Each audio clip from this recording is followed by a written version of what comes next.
Hey, what's up, y'all? Welcome to the Prowler Hour, episode number 2. Appreciate everybody coming on. A little bit of a deflating week. Little bit. I think it was an embarrassing loss, but before we get started, let's do a quick cheers, just for health.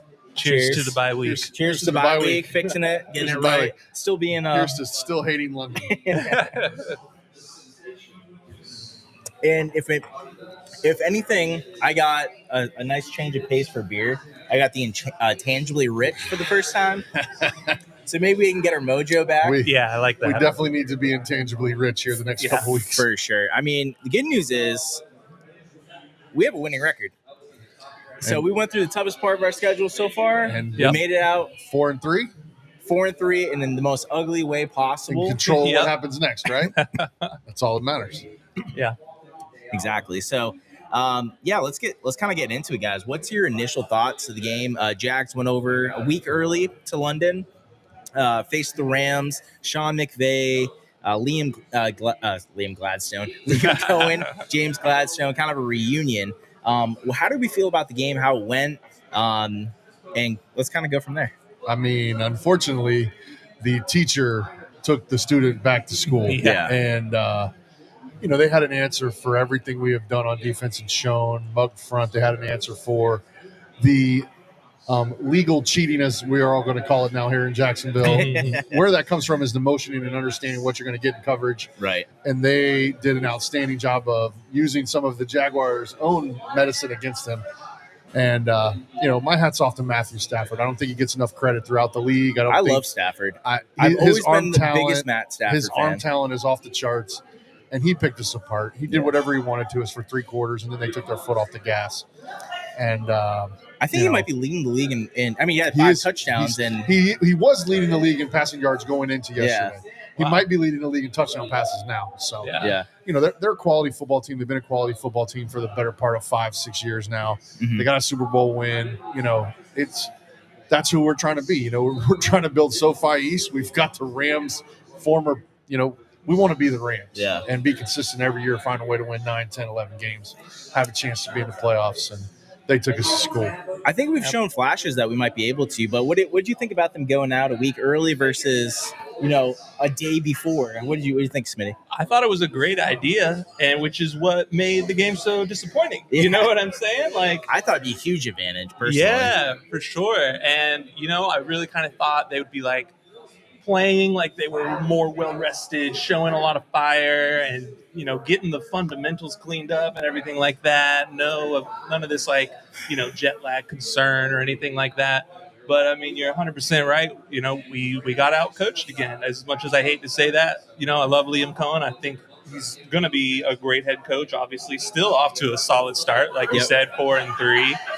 But it was just really deflating is another good word, disappointing, because we usually play pretty well in London, don't we? They, at the beginning of the game, they showed these statistics about how well Trevor performs in London. Unfortunately, we got to give Coach Peterson his flowers here. As Coach Peterson figured out the London thing, and he was on the same game plan as the Rams were. He was a big proponent of leaving on Thursday or Friday, right? Only having the one day and then playing the game, and then being the bye week and taking your time coming home. Yeah. Those kind of things. So maybe it backfired on them. I can't remember. Was it last year or 2 years ago? We had 2 weeks in a row over there. Yeah, 2 years ago. And so that's a different animal in itself. Mm-hmm. And so, we had won, 3 out of 4 over there. I was just going to say, I felt like we played pretty well in London for the most part. Yeah. And, I think the biggest surprise, for me personally was I thought the team would really rally behind Liam Cohen, and it being a kind of like what happened with Trevor in the Texans game at home, it being a revenge game. I thought this would be a little bit more, they get behind Liam Cohen, play inspired. Absolutely. He talked about it. Hey, these guys should be flying around. They were not flying around. They looked slow. They were making mistakes. Tons of penalties. The amount of penalties was shocking. 13 for 120. They really shouldn't be shocking at this point. That. And this is kind of who they are. I thought going into this game, I said, hey, this game will show you who the Jaguars are, and I thought it'd be a good thing. Right. But unfortunately, it's not. Yeah. But unfortunately, everybody that's had a chance to talk about the Jaguars the last couple of days, you're starting to get that mentality, that feeling of this is who we are. We're going to have to overcome 2nd and 14, 2nd and 20, those types of things, because we're going to commit a penalty. We're going to have a holding. We're going to do those kind of things. Yeah. And so as you go into the bye week, especially from the coach's point of view, we got to find a way to clean it up. 100%. And I don't know how you do that personally. I know you could say, Liam went to the press conference and said, hey, this is on me. I got to get it cleaned up, which that's what he's supposed to say. Right. But at the end of the day, he can't catch the ball for these receivers. He can't put it, a flat route or, an easy comeback that should be a layup for Trevor.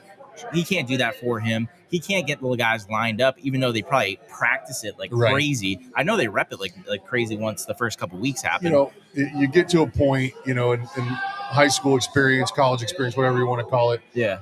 The bye week is built for 2 reasons. One, every football player needs rest because it's a contact sport. You're going to get hit. You're going to get hurt. And we're dinged up right now. Yeah. The other piece of it is you have to make a decision, especially at the lower levels here in the NFL. There's 10, 11 weeks left of the season, where at the other side of the coin is, are you going to make a playoff push or are you going to start prepping for next year?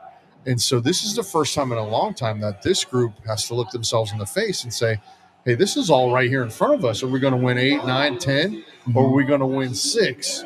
and be okay with giving away our first round draft pick. Right. I see us less is more. We need to get down to the fundamentals of it, get back to committing to run the football, which is what Liam Cohen wants to do in his heart of hearts. We talked about this a little bit last week and a little bit in the pregame show yesterday. Yep. Is Trevor a guy that we want throwing the ball 50 times? He Right. threw 48. Yeah. If you how many did he throw last the week before? I think it was only 36 or 37. It felt like 50. But it did. It felt like we dropped back and threw it a ton. Now he ran around. He ran around against the Chiefs. He ran around against the Seahawks. And I don't know if he's that guy. I firmly believe he can run around and make plays, but do we want him carrying the ball 17, 18 times? No. I just don't know. No, I think the run game is the most important part of this offense, personally. For what Liam Cohen wants to do, and I mentioned to you guys before the podcast, we're running play action all game long, but we're not running the ball. So there's no threat to run it. Right. The defense knows that, so it just takes longer for the offense to kind of get in sync. And with our line not playing well, and things just kind of being out of sync with the wide receivers, it's only making everything worse. So even though we were down 14 points, I still believe we should have ran the ball. Yeah. Because we were moving the ball a little bit. If you really look at the attempts, there wasn't a ton. But ETN, I thought, looked good. I thought Tootin looked good. Very similar to the Seahawks, what we talked about against the Seahawks. So before we get too far, though, let's give out some game balls. Let's try to stay positive because we're going to get real negatives in a minute. So game ball. Does everybody kind of have the same person? I think I can vary it up. So let's start with Coach. What do you think? I think for us, it's or at least for me, it's Travis Hunter. Yeah, Travis. We talked about this in the pregame show about it should be his chance to get in the end zone, and he found a way to do that. And Trevor might have thrown his best ball of the year. I think that was a great throw. Yeah, I think Travis played great, and I think personally, he had over 100. He had 8 catches, I think, over 100 yards and a touchdown, and and 14 reps on defense. So that looked good. I'm glad we did that against Devontae Adams when the one play he got in, he broke it up. Yeah. So we'll talk about it. His first snap on defense. But right? yeah, offensive Travis Hunter. By the way, we drafted 2 players. Exactly. One of those guys plays offense, one plays defense. Your second overall pick at cornerback played 14 snaps. Yeah.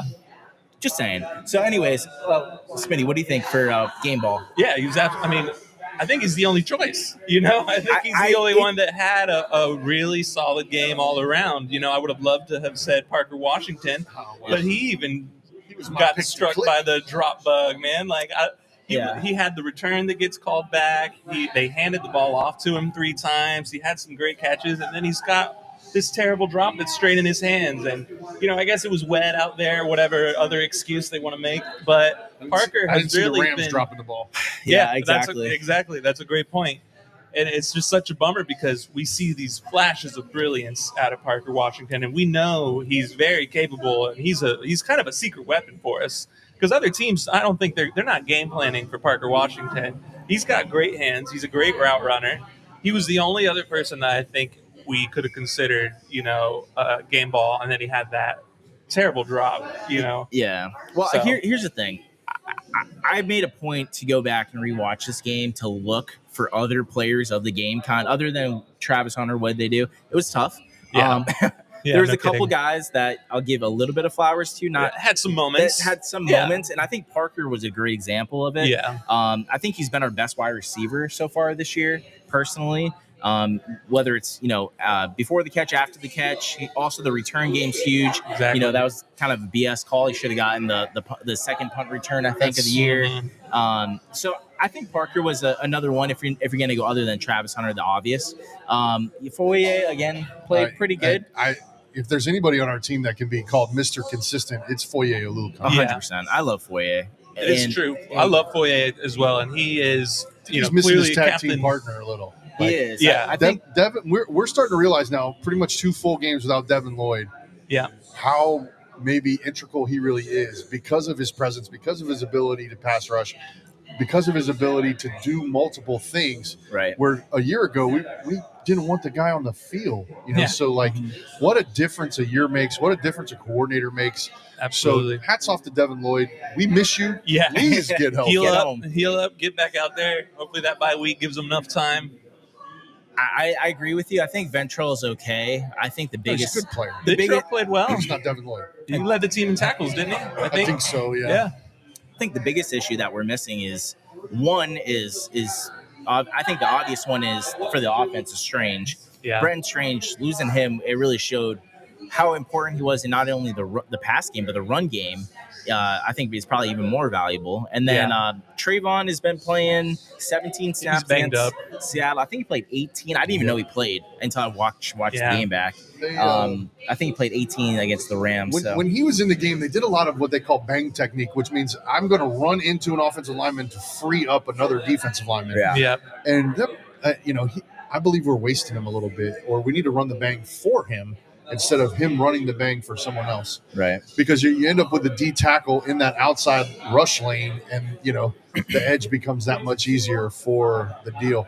Now, we've had success doing it, and I'm pretty sure Trayvon would tell you that if he didn't have a bad hand, he would, he'd want to be the guy running free. But if he can help somebody on the D line and help his teammate out, he's probably going to do that because that's what's best for business. 100%. Yeah. So we usually have a segment called 3 Up and 3 Down. 3 up. This week we're going to have 3 down and 3 further down. Further down. So that's probably not good. So let's go through it one at a time, and then we're going to start with the first, just kind of down players. Okay. And then we'll get into who we're really not really happy with. Who's your first just down player? Just down. I mean, I hate to say it, but I got to go with Trevor. Right. I'm not saying he was the reason we lost. Definitely not. But there were, 7 sacks 2 weeks in a row. Yeah. Not all of those sacks are on the O-line. You know what I'm saying? And sure, you can miss a throw here and there, but you got to get rid of the ball. We can't take 7 sacks. Either the first play of the game, just chuck it out of bounds. Obviously don't get the intentional grounding, but come on. And it's tough to say that, but it's because we all know that he's capable of playing better. So he's my least down, but still definitely a down. I 100% agree. I think he's my first one too. Yeah. I think Trevor, the biggest issue that I have with him, and it's starting to really come to fruition every single week now that we're noticing and looking for it. He's missing these layups, these easy throws, these easy completions. He threw one in the dirt to ETN on a swing route. Right. He threw, Travis Hunter, I think on both sides of the field, on these little out routes or comebacks, he's throwing the ball 5 yards out where he has to overextend and he can't even get to the ball. That should be probably one of the easiest completions in the game for him. And their bread and butter play. Him and BT, I think, on the outside. So little things like that are, they're multiplier effects too, because the offensive line's not blocking well for him. The wide receivers aren't getting any separation really. When he does fit it in the window and it hits them in their hands, they're dropping the ball. Yeah. So now all that piled up, and when you have an easy completion out the door for him, he's missing it. So that's where I think things start snowballing. It's snowballing, and it's an amplifying effect. You're like, come on, at least hit that one. You know what I mean? Yeah. Even though I think everybody's putting the blame on him for all the other stuff too, just in the aggregate. But I think Trevor's a really good one for the first stock down. So right now, my first down is Josh Hines Allen. And you got 7 pressures, which is awesome. That's impacting the quarterback is part of his job. When's the last time we got a sack? Like, we had one against Seattle. We had one against the Rams that was immediately taken away by a penalty. Yeah. Like, we've got to find a way to get the quarterback on the ground. Matthew Stafford was as comfortable as I've seen a quarterback in the pocket all year against the Jaguars. We affected Pat Mahomes more than we affected Matthew Stafford. I think Andy Dalton. That's how I look at him. Sam Darnold had almost just amount of time, and the pockets are huge. They got forever to throw the ball. So that's a good one. I will say this. I do think I thought he shrunk the last couple games. This game, I looked for him a little bit more, and I saw that those were real pressures. And I think effort-wise, he was around the ball. 100%. He was around Stafford more than he was against Darnold or Mahomes. Sure. So I'm going to give him the benefit of the doubt. But it's time. But like, it is time to. He's got trying to be he's got a half a sack on the whole season. Like we got to figure 7 something games out. in. We've all been waiting for him to break that And franchise record. I feel like we're going to be waiting until next year. Yeah, like unfortunately. it's time, and it's not a direct shot at him as Yeah. so much as you're our top defensive player. You're the guy we trust to make plays. It's time to go make a play. If he makes a play, it makes everybody else better. It makes everybody else settle down because they know he's here. He's causing shop to be difficult for the other team. The same way you were just talking about all the negative snowballing that is kind of being The caused positive by. stuff can do the same thing. We can have positive snowballing when our defensive captain steps up and makes a killer play. Yeah. You know, we're not asking him to be Myles Garrett and T.J. Watt every play, but he's capable of getting. Can that I sign up for that? Well, Can I put that out into the universe? Let's get on to the second one then. Right. So I have a good one for the second one if you want me to go. But you go first. This is you. Huh? This is you. This one's me. Not the third one. Yeah, we've already had 3. We did Trevor, Josh Hines. Oh, this is we have 6 players together. So we got a little. We got a little bit of downer here. So I'll go. This is down and further down. So, Smitty, why don't you go for your second stock down? All right, I think I'm going to go. I mentioned him last week again, Makari. I think Makari allowed, 8 or 9 pressures or something crazy? I'm not sure, but I think Adoga's got to play. For the down, I was ready to put the whole O line out there. Exactly. It's not just one guy. I was super hopeful that Robert Hainsey was going to solidify and get the calls and make those guys around him better, and it did not happen. No, I think the first play of the game actually was a sack because of him. And so, I watched that play multiple times today on the All-22, and he has Travis Hunter open, but his eyes never went to him. And like I said, I can't answer that. I can't tell you why unless I'm at practice. I got to hear the play call, understand where his eyes are supposed to start and where they're supposed to finish. I feel like that sack and 2 others were under 3 yards for sacks. So 3 of the 7 were for less than 6 yards total. That's on Trevor. He's got to get rid of the ball or take off and get what he can get and get down and stay safe. Right. I agree with you. I think Makari. I think this. We'll get into it in a little bit, but I think the biggest thing is shaking up the offensive line. I think it's time. They messed around with a lot of different personnel groupings in training camp, and really even up until week 1. I think they get back to that. I think for me though, personally, my second stock down would be Dewey. Oh, couldn't agree more. And I think it kind of pairs well with the pass rush that we're talking about. With getting a lack of pass rush, now you have these secondary that's kind of susceptible, and they really want to play aggressive. Yeah. But they can't play aggressive when they have no pass rush to affect the quarterback to speed things up. Now they're waiting too long, and Dewey's getting burned, and it makes sense because that's what happened in the past. And this goes back to now we've had Dewey now for how many years? And we all have feelings for Dewey. We love Dewey because he's one of ours.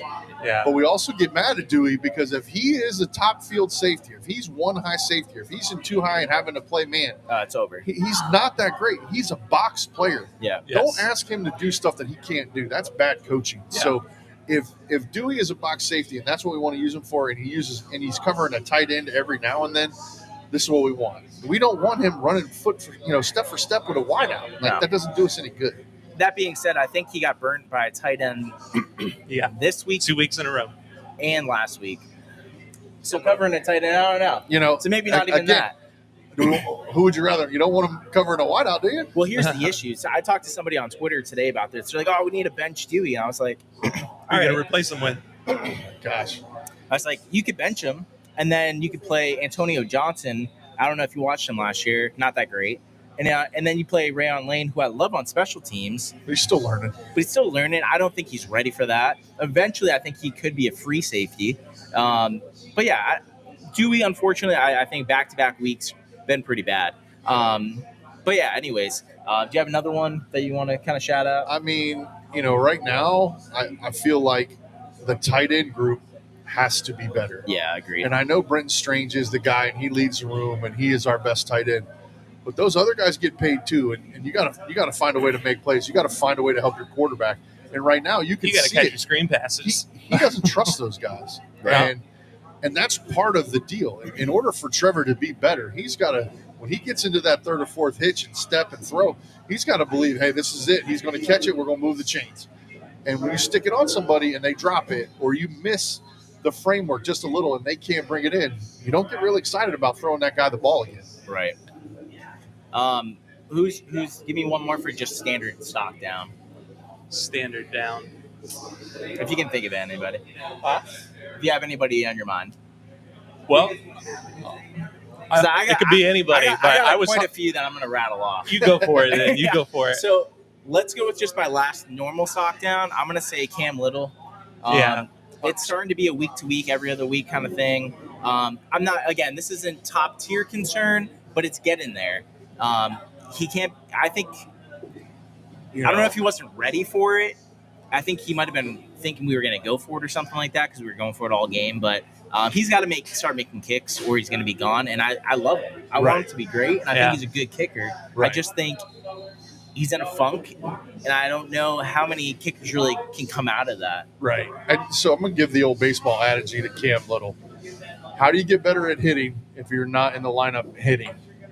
If we had a chance to kick 5 field goals, is that right? Is that math right? 4th downs inside the 30-yard line. Do you think we should have kicked one down 21-0? Okay, so 14-0? when you look at when we're down 14-0, yeah, you should kick it every time. Absolutely. We should have kicked. And so he misses one, and now it's in everybody's head, and then we go down 21.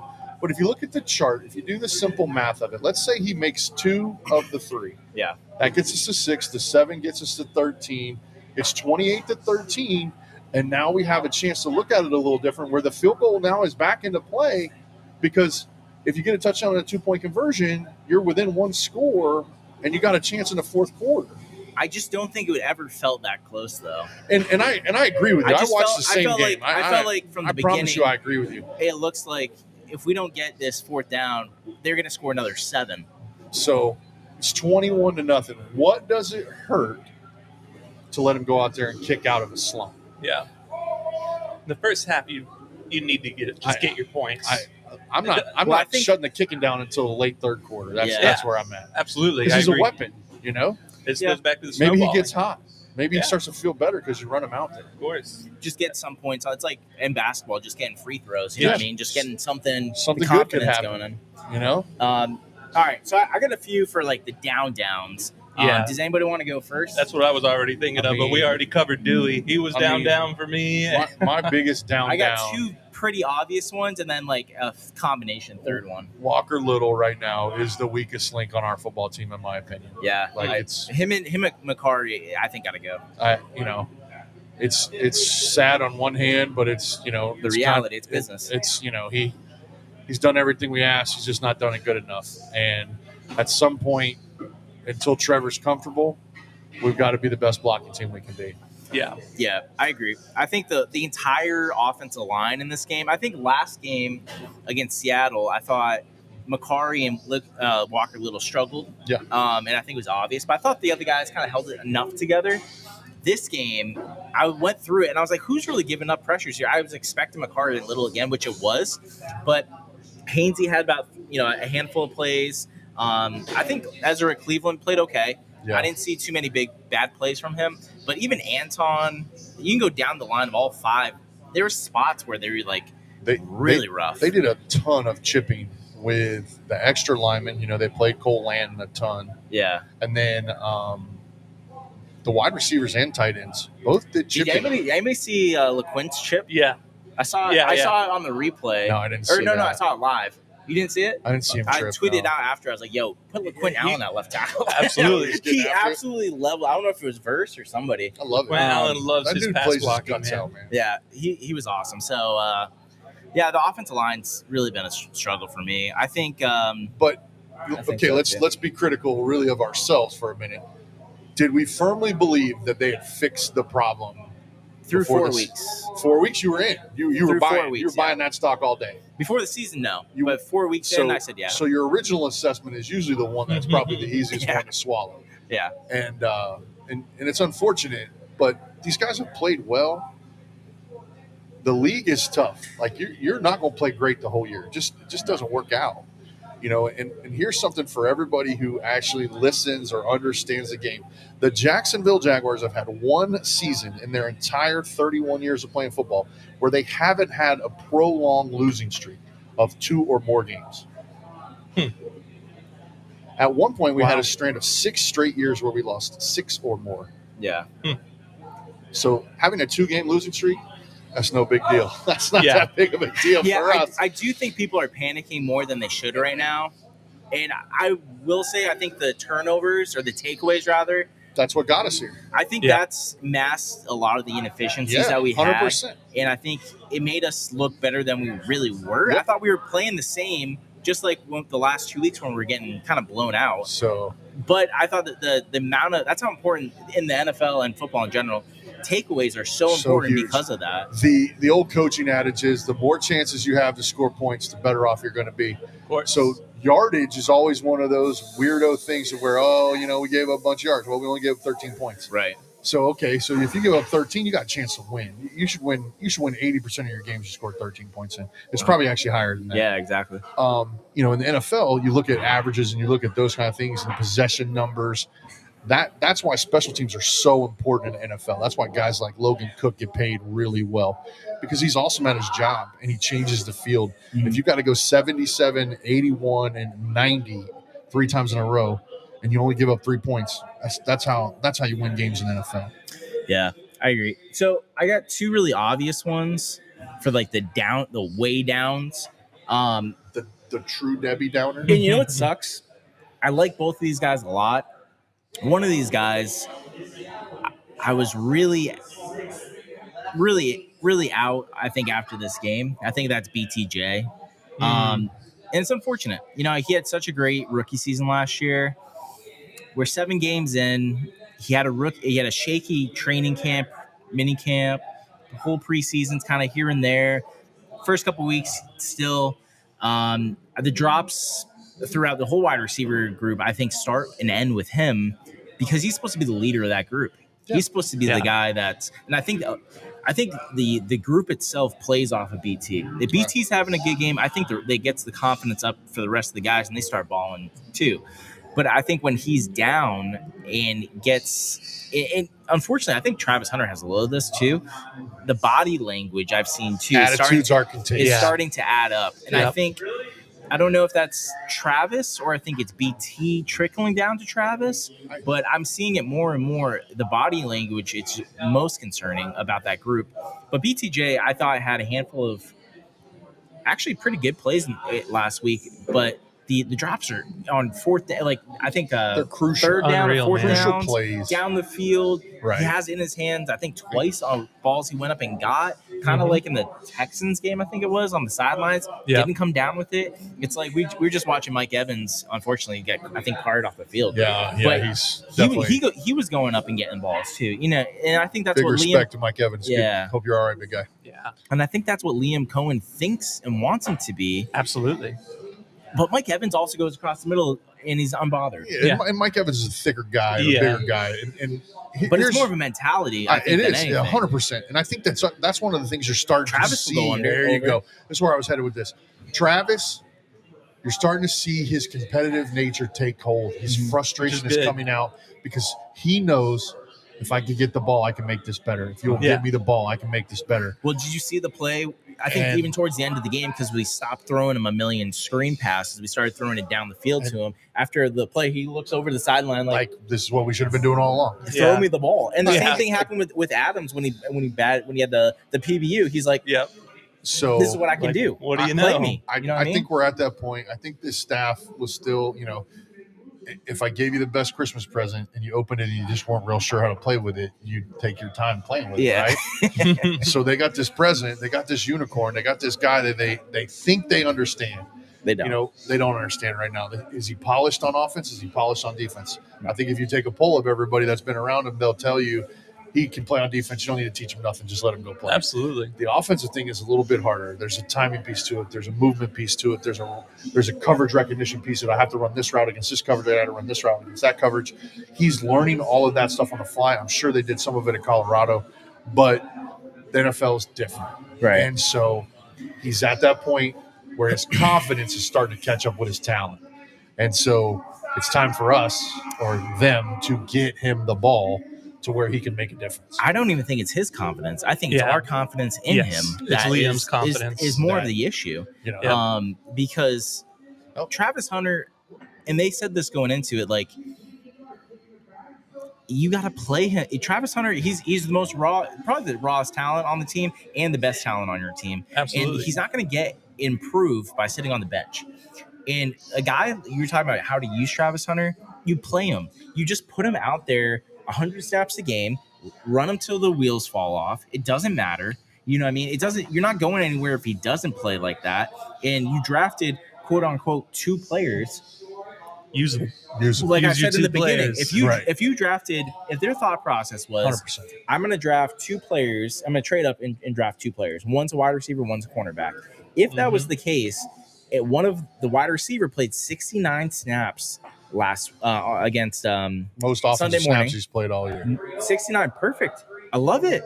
They went to they got him 11 targets, over 100 yards. 14. That's a number 2 overall pick. Yeah. Now, the cornerback that you drafted played 14 snaps against Devontae Adams and Matt Stafford. And he looked good against Devontae Adams. In the time, he had good coverage played. reps against a potentially Hall of Fame wide receiver. So if, Jaguar killer, add that another name to the list. At least he didn't go for 100 yards and multiple touchdowns. He didn't have to. He went for they like only 3 threw it inside of the 10-yard line to him. Yeah. But anyways, I don't get not playing him as many snaps as possible. I get you can spell him here and there, but now I think after week 7, I think the bye week happened and is happening now.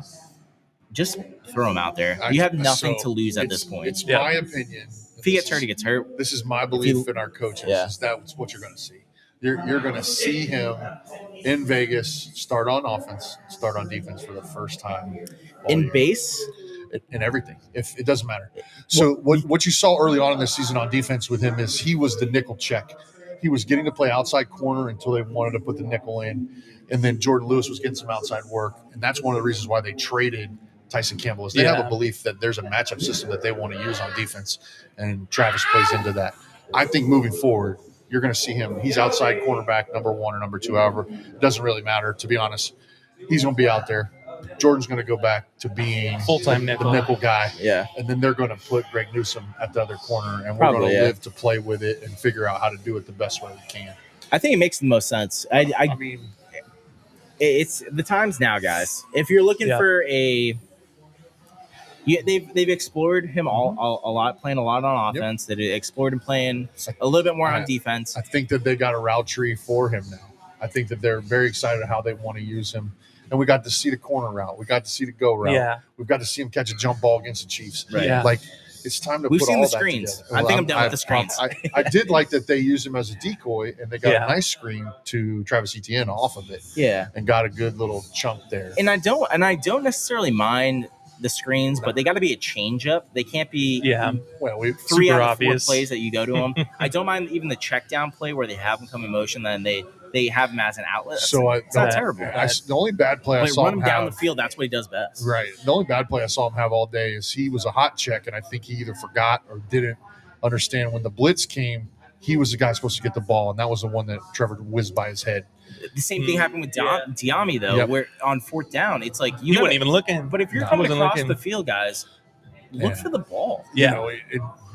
One of the teaching points that I've heard college coaches have used, you see feet and flash across your face. You need to turn to look because you might be the guy getting the ball. Right. And there's usually some type of number system or a word or something that makes you the hot receiver.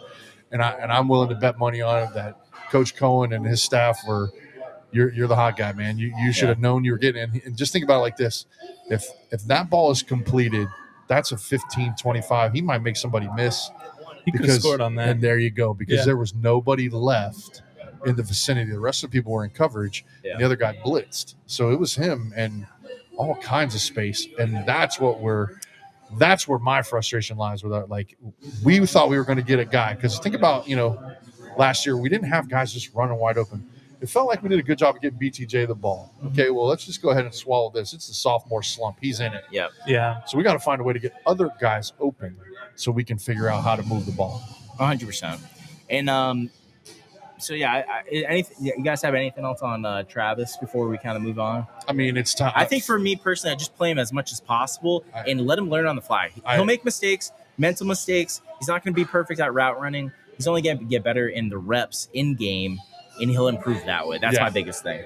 For me, I would love to see if we win or defer, doesn't matter. Whatever team is going on the field first, offense or defense, he should be on the field to start from here on out.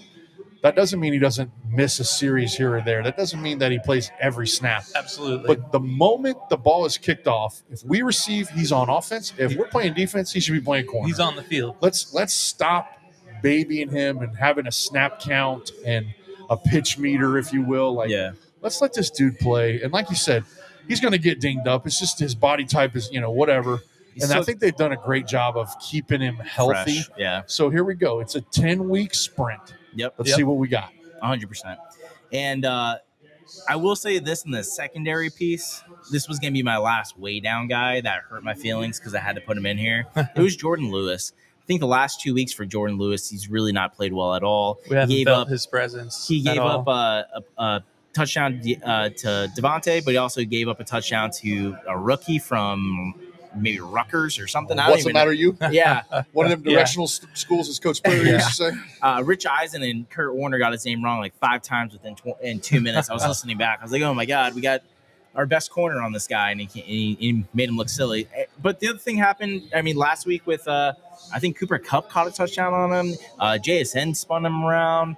He's not playing like he did in the first 4 weeks, and I don't think anybody on the defense is playing like maybe Foye, like they've been playing the first 4 weeks. So unfortunately, Jordan Lewis was one of my way down guys as well. So I'm gonna put this out here. You guys can do the math on your own. Since the moment Trayvon Walker got hurt, our defense has regressed. 100%. Yeah, 100%. Between losing him and Lloyd at the same time, right? Lloyd was just kind of like that lightning in the bottle, making these miraculous plays here and there, and now we're not getting anything. And I think that was more, to be honest with you, and I love Devin Lloyd. I'm a big Devin Lloyd supporter. I think he was more right place than it was like making a play, other than Kansas City. But hey, somebody was doing it. But I also think Devin Lloyd was underrated as a part of our pass. He was definitely helping getting some pressure. So I think that we're missing that. I think the biggest thing for me, and I think we can make an easy transition into kind of like what we want to fix in the off season or in the bye week. What do we need to fix? How would you fix this team in the bye week? Trade wise, or maybe we go out and we swap players, or what would you do? We'll go kind of one by one. We'll come up with different ideas. But what's your kind of game plan? What are some things that you'd like to see happen in the bye week? We'll start with Smitty.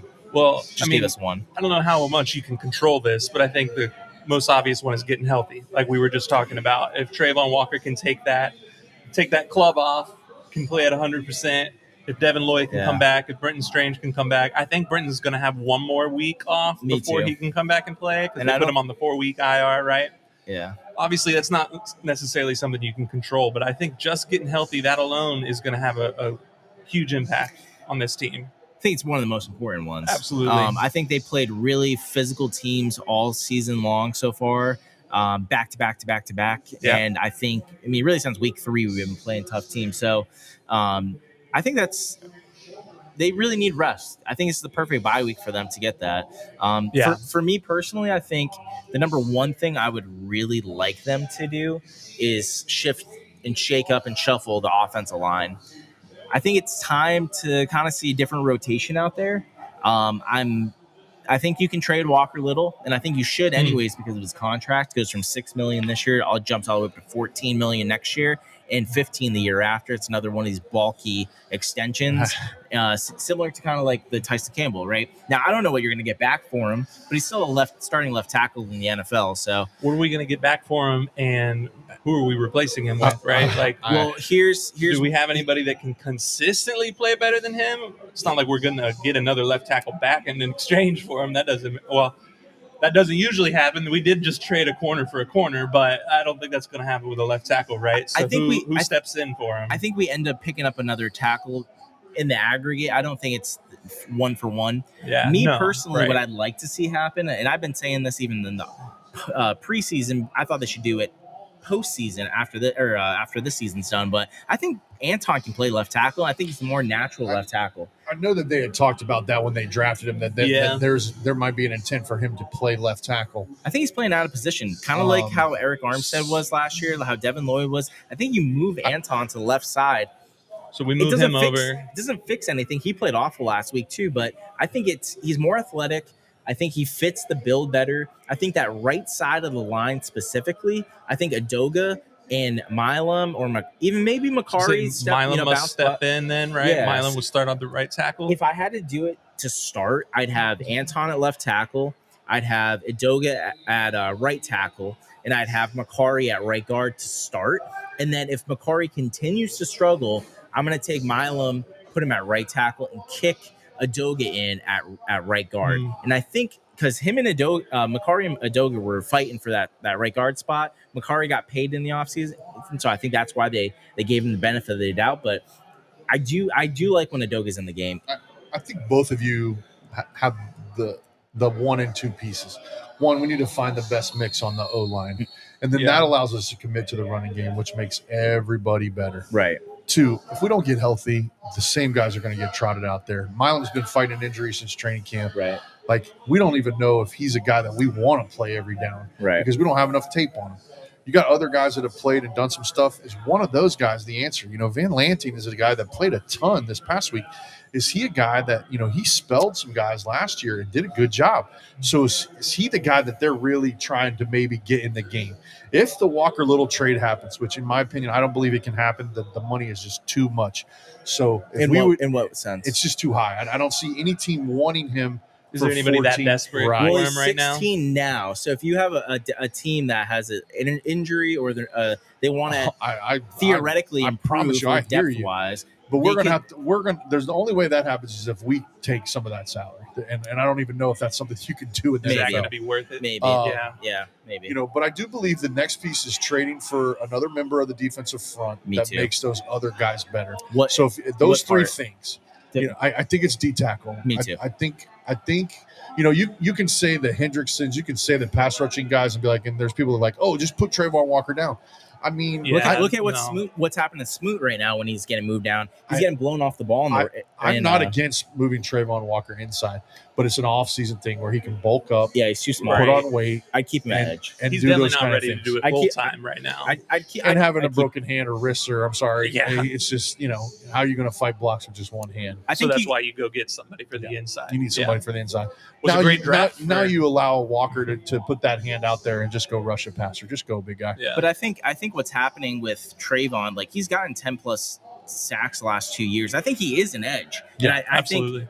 Think you're on the right track at first, though. I think, and they are, by the way, Campanelli. The one thing I love about him is he's putting guys in position similar to Devin Lloyd, like blitzing them and stuff. Yeah. They are kicking Trayvon in. Yes.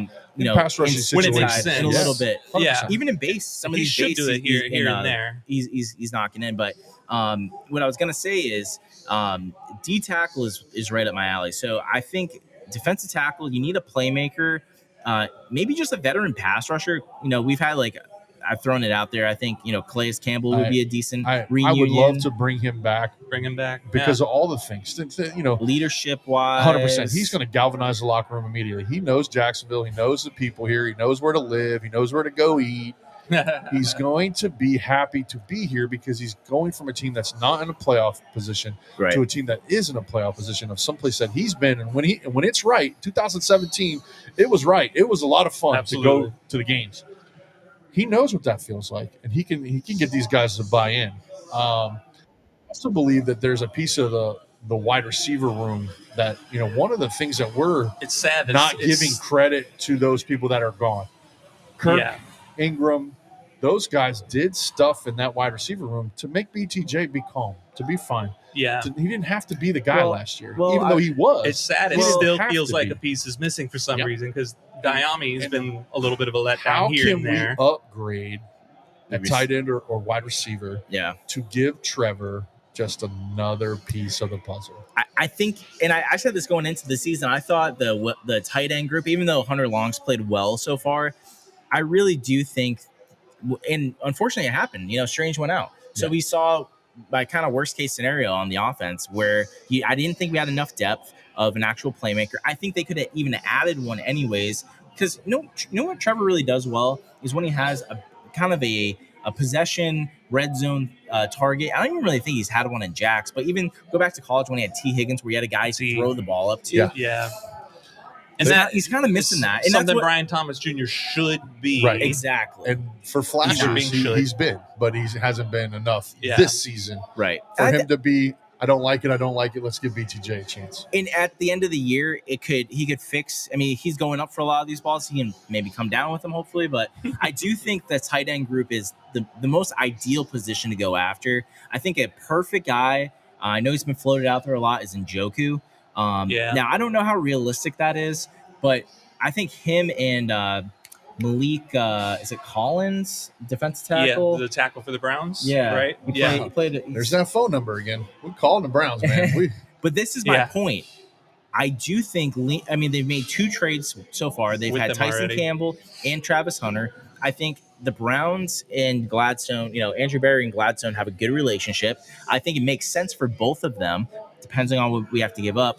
But they're rebuilding. They have all their stat leaders and the players that are playing well for them right now, other than Myles Garrett, are young. They're rookies, so they want to speed that part up.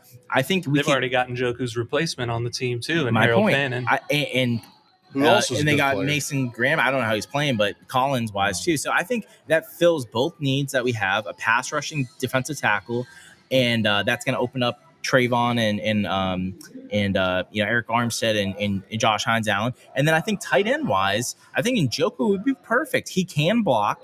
So you have that 12 personnel when Strange comes back. That's going to be great. I was talking about Darnell Washington in the run game. I don't think that's going to happen because Steelers love him too much. They like him too much. Yeah. But I do think if Njoku comes in, he can run block, and more importantly, you can throw to him. It's another big receiver that Trevor can throw the ball to, similar to Strange. And him and Strange both are yak threats where the yards after the catch, they can make somebody miss and keep going. So I think those what I would do first is reorganize the offensive line. I'd add the defensive tackle and the tight end, preferably with the situation I just laid out.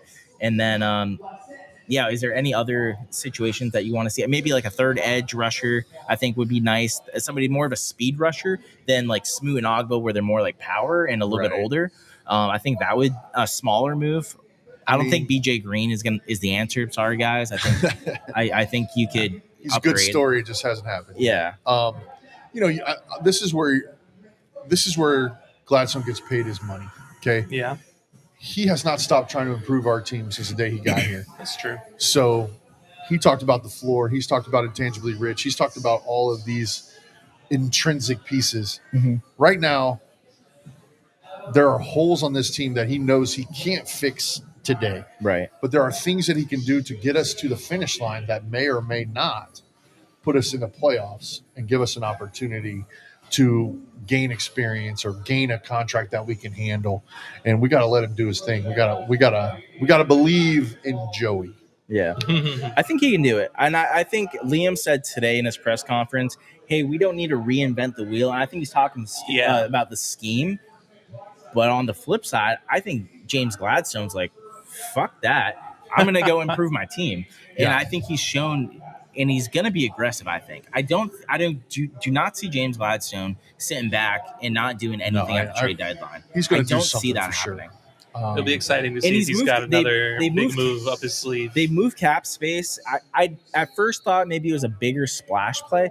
No, I don't think so. It might be 2 or 3 players. That's what I'm assuming. I think it's depth. I think it's D tackle, a weapon. I think it's tight end, and then probably a third edge rusher, because the pass rush is the most important.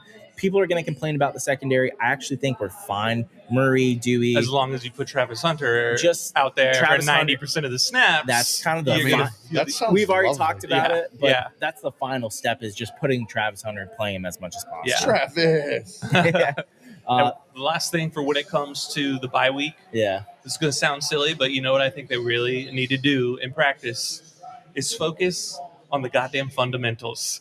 Hit the jugs machine all day, every day.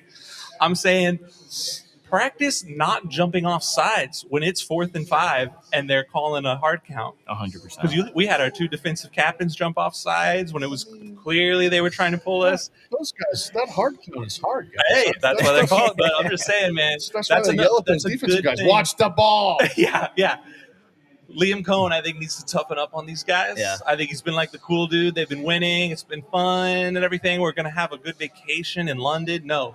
Now it's knuck up. All right? Look, you just lost in an embarrassing fashion. We're going to practice all these fundamentals that you don't want to practice. But guess what?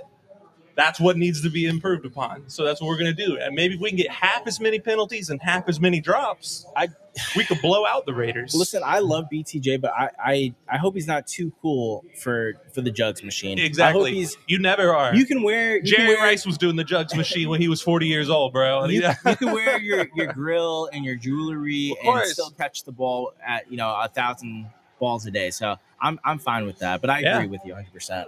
Yeah. For me, the bye week is built for rest. It's built for the fundamentals like you're talking about. You got time for the fundamentals.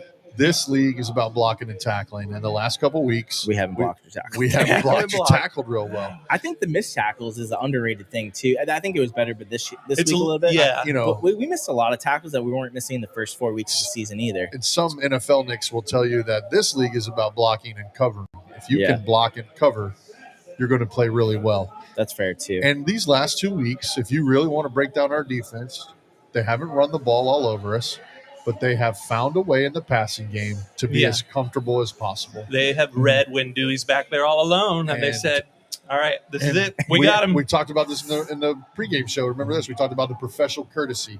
Yeah. Well, the deep crosser, the deep scissors, they found it. Yeah. And they went to the tight end and got a touchdown instead of going to the guy on the true from right to left crosser. Yeah, I think McVay, and realistically the last 2 weeks-ish, I think the league, and this always happens, like it's kind of like the rookie coach and the rookie. Yeah, once the film's out there, we're going to figure you out. We're going to figure it out. So this is where the adjustment, this is really what the test is for players like BTJ, but also coaches too, like Campanelli and Liam. I always want to call him Liam Gladstone. Liam Cohen. Coach Cohen. Have to figure out how good of a coach are you going to be, because it's all about adjustments now. You do what you do, but now you have to add wrinkles. Now you have to make it look like what you've been doing, and we got to switch it up. So I'm interested to see what happens in the season. I'm pretty happy the way this is kind of where I thought we'd be right now. Yeah. It's not how we thought we would get here. We got there a little different. Yeah, right? Exactly. But how many wins did we have last year? 4. Yeah. Okay, how many wins do we have now? 4. How many weeks are left? 10, I think. 10 more weeks. I'm not real good at math. Sometimes I need somebody to coach me up on that math stuff. So this is what I'm saying too. I'd rather peak at the end of the season than week 7. Now here's the issue: you've been on the decline the last 2 weeks. You're not improving. Can you get it going? Can you pick it back up? Yeah, I think so. I like. So I tell people all the time, I like us. I like where we're at. It sucks that we lost. Yeah, don't overreact. Don't overreact. There's no reason to jump off the bus just yet. No. And as a guy who's been a season ticket holder for almost 20 years, and I'm over 200 losses, like I'm pretty excited about being 4-3 and controlling our own destiny. Yeah. Like if you go out and you play 500 ball from here on out, you're going to be one game over 500. Yep. If you go out and you find a way to win 2 or 3 more than you lose, you're going to be in the driver's seat. You're going to win the division. And what happens when you win the division? You host a playoff game. Yeah. There. Now we're talking about the party time, because the last time this place hosted a playoff game, we got to see something pretty special. Well, I mean, the last time we hosted a Monday night game, it's pretty special. Pretty special. So the bank can get up for it. The bank is the place to be when they turn the lights on. Yeah. Awesome, guys. Last thing, just real quick. I just want to get a quick take on this. I think it's kind of the same discussion every week, but Trevor Lawrence, I think it's a Jaguars fans civil war right now. It absolutely with is. Trevor Lawrence. Yeah. I want to know, what side of the fence are you on? And how just your overall take on him, how he played last week. I know we touched on it a little bit. He was actually one of our downs. There's only 2 options for downs, but he was one of the first tier. That wasn't as bad. Right. But what's your overall take on Trevor right now as the first 7 weeks have gone through? How about some pros and cons? Let's look at it this way. Okay. Pros: turnovers down. He's not turning the ball over. Yeah. Exactly. Okay. The fumble on Monday night right now is his worst turnover of the year. Okay. Can we all agree on that? Sure. Okay. He's had one interception that was just like, oh, why'd you throw that? Yeah. The rest of them haven't been his fault. Right. Okay. He had one real early that was bad. He was trying to force the ball in there, and he had the fumble on the sneak. That's pretty much it. Now, the drive to beat Kansas City, awesome, awesome. Okay, he has shown moments. There's a moment last week against the Rams in the third quarter where he goes 3 consecutive completions of 11 yards or more, and nobody wants to talk about that. They want to talk about all the bad. There have been flashes with Trevor Lawrence for the last 5 years. Okay, he is a football player. And that deal of the Trevor Lawrence experience, we are on that train. And what we all need to do, everyone, including myself, we have to believe in the end product. And if this guy's going to be a winner, what kind of winner is he going to be? Is he going to be a consistent winner? That's what we want. That's what we've never had. Okay. Since Brunel, is he going to be John Elway? We talked about this earlier. Is he going to be John Elway? John Elway was ready to be hung by the fans in Denver early on in his career. They tried to trade him twice. It was a done deal to New Orleans. Yeah. Okay. He took him to the Super Bowl. Everybody calmed down. He still threw the fastball at 99 miles an hour. People weren't catching the ball. There's a lot of people who believe Trevor throws a bad ball. Okay, fine, whatever. You can think whatever you want. It's still got to be caught. And that's what those guys did in Denver. They finally relaxed and started catching the ball. Yeah. Next thing you know, the drive happens. They've been to 3 Super Bowls. Yeah. And they're talking, will John ever win the big one? I'm telling you right now, if that's the career that Trevor Lawrence has, sign me up. Exactly. Sign me up. Exactly. Sign me up. 17 years as a quarterback, 5 Super Bowls, 2 championships. Yeah, I'm in. I think it really boils down to expectations at the end of the day. And they're off the charts. When he got drafted, same thing with Travis Hunter, generational talent, kiss of death. Best player we ever had. So the prince who was promised. Things like that crush you. And here's just the hard truth. Trevor is an average quarterback with above average talent. Yeah. That's what it is. And he can rise to the occasion and make unbelievable plays, but at the end of the day, he's the 15th ranked quarterback in the league, most likely. Right. And the problem is, fans here specifically, but nationally too, I think, they want him to be a top 5 quarterback, and they have that in their head since the draft process. And they said, top five, can't miss prospect. So they when they say he's middle of the pack, now they're saying bust. Okay, it's probably true. It's probably getting close to that point, but I don't think if you put another middle of the pack quarterback and their offensive line doesn't block, their wide receivers don't get open. When you throw it to the wide receivers, they drop the ball, and there's penalties all day long. And you go through all these coaching changes. Third offensive. Now, it's not making excuses for Trevor. It's true. It's the truth. And did I say one thing that was wrong? That's the fact of the matter. No, not at all. Trevor is an inaccurate quarterback. That's what it is. He's a thrower of the football. He's not really this distributor. He's an athlete with a big arm, and it's uncontainable sometimes. And the biggest thing for him is, for Trevor Lawrence, the best thing he does is he makes the hard plays look easy and the easy plays look hard. It's crazy.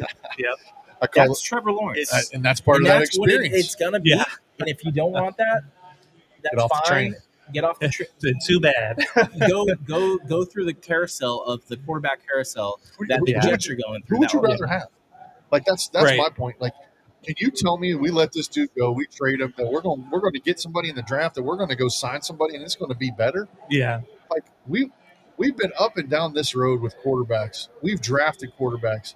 When we drafted Blaine Gabbert, what did everybody say? Oh my God, he's got such arm talent. Yeah. Oh, get Justin Blackman. Oh, he's got his receiver. And there were a couple games where those two looked like money. Where did it get us? Yeah. Got us 3 new coaches? 2 new coaches? Yeah. Last break.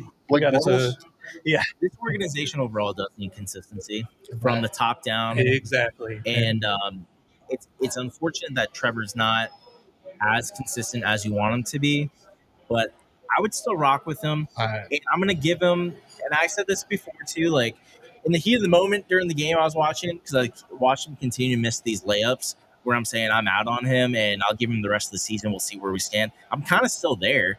I do think overall he's been playing better than the typical opinion of him has been. Like I think people are too hard on him, and you can criticize him without hating on him, and you can praise him without being a Trevor Calling him the defender generational, and not seeing the flaws. There's flaws. 100%. Trust me, there's flaws. So But it's not his lack of talent No. that's holding us back. No. It's Lack the whole team's It's- lack of consistency. it's and it's also consistency. Trevor's though lack Yeah. of execution and consistency. As a quarterback, you have to be Execution the is a most great word to use. consistent. The other piece of that is he comfortable? And right now, he's Yeah. not comfortable. He didn't look comfortable at all. Not in at London. all. And I think Unfortunately. this speaks to running the ball. There you go. Yeah. If you don't run the ball, If you can run the ball, play good defense, your quarterback doesn't have to win the football game for you. that's all it comes down to. He's not going to be Patrick Mahomes one Mhm. quarter through three. But I will tell you this: He's got some of that in he's him a in the fourth closer. quarter. There He you is go. a closer.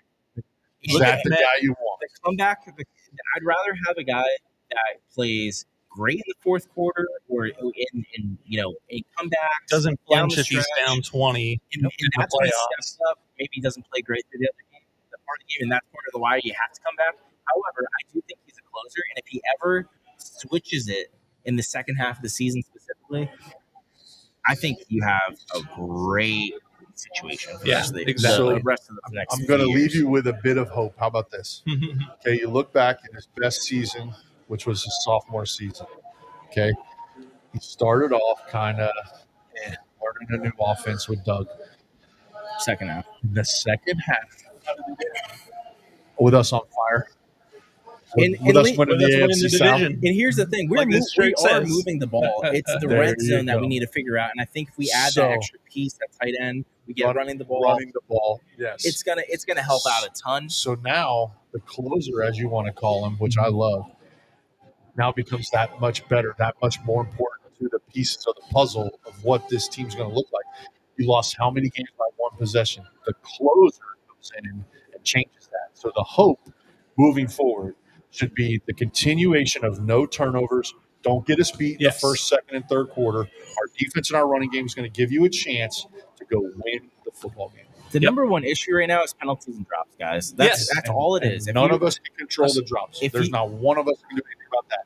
Yeah. Our coaches got to fix it. But if you fix both of those things, That's what I'm saying. If you have half as many penalties and half as many drops, It's going to be fun. we're looking pretty a good lot better. Yeah. You could buy another shirt. Exactly. You have it. All right. Awesome, guys. So appreciate y'all. This is the second episode of the Prowler Hour coming out every Monday by Happy Hour Sports, recapping the game. We are going to have the Jungle Beat on Wednesdays at Strings. This is at Strings in Jax Beach. Strings in downtown Springfield on Wednesdays. And then Sundays, away games, we're going to do some live shows. So thanks for tuning in. Like and subscribe. And appreciate y'all. And go Jags. Go Jags. Go Jags.